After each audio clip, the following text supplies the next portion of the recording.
Le Midrash, il dit que David Ameller, un jour, il demande à Hachem, tu peux me dire quand je vais mourir? Et Hachem lui dit, je ne peux pas te dire, c'est un secret. Et il dit, fais-moi plaisir.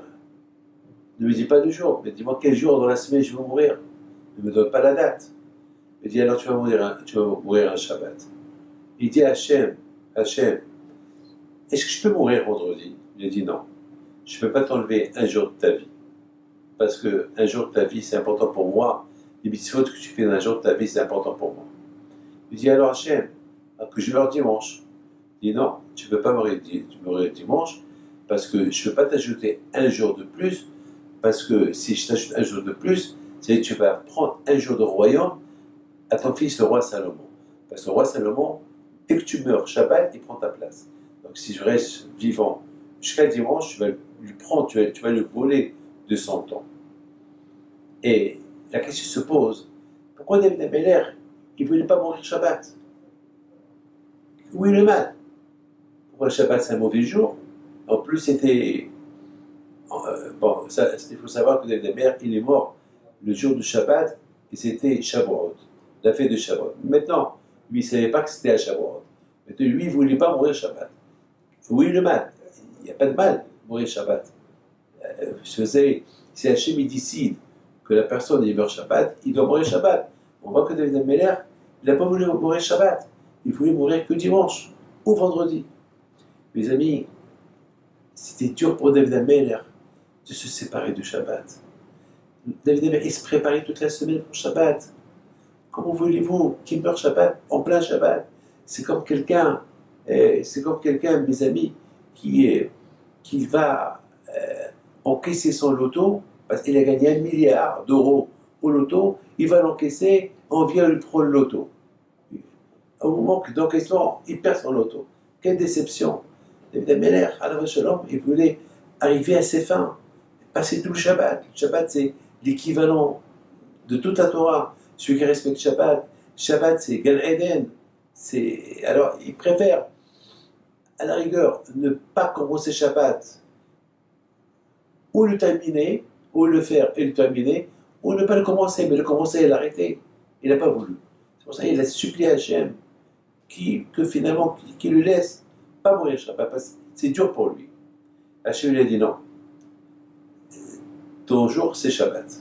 Alors David Ameller, il a voulu être plus intelligent, très intelligent. Qu'est-ce qu'il a fait? Il a commencé à étudier la Torah. Il sait que, grâce à l'étude de la Torah, l'ange de la mort ne peut pas toucher. Mais on voit qu'il s'est passé quelque chose. L'ange de la mort, il vient le Shabbat pour prendre l'année Shabbat de David Ameller, mais il avait peur de l'approcher, parce qu'il était en train d'étudier la Torah. Qu'est-ce qu'il fait l'ange de la mort?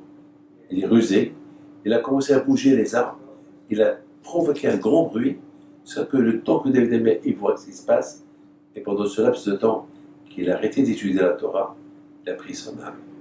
Mes amis, mais c'était le jour de Shavuot. Quelque part, quand je vois au fond, il veut nous montrer quelque chose d'extraordinaire. Que lorsque le jour il arrive, personne ne peut arrêter ce jour-là. On dit En Shilton Biyom Habavet.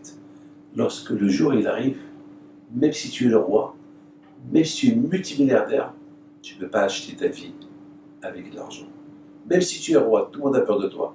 Que tu sois César, que tu sois Napoléon, que tu sois Vercingétorix, que tu sois je ne sais pas quoi, le jour qu'il arrive, c'est fini.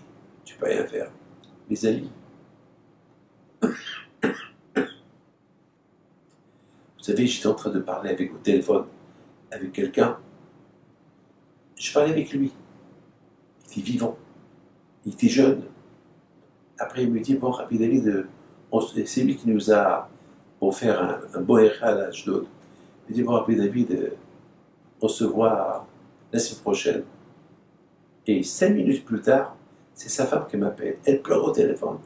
Rabbi David, mon mari, il est mort. C'est pas possible. Il y a 5 minutes, je lui parlais. Non, madame, vous rigolez. Non, Rabbi David, je sais. Mais appelez le médecin. Non, je sais. Je sais, il est mort. Et le lendemain, je suis parti dans le camion. Et Shilton, C'est pour cette raison, il faut beaucoup savoir une chose, que lorsque le jour il arrive, on ne peut rien faire pour ce jour. Donc toujours, il faut être dans la Torah, dans les mitzvot, dans les ma'asim tovim, et que Hachem fasse B'et Hachem, qu'on ait une longue vie qu'on profite de nos enfants, qu'on profite de nos familles, et bien avec une bonne parnassa, et que Hachem vous protège jamais. Amen.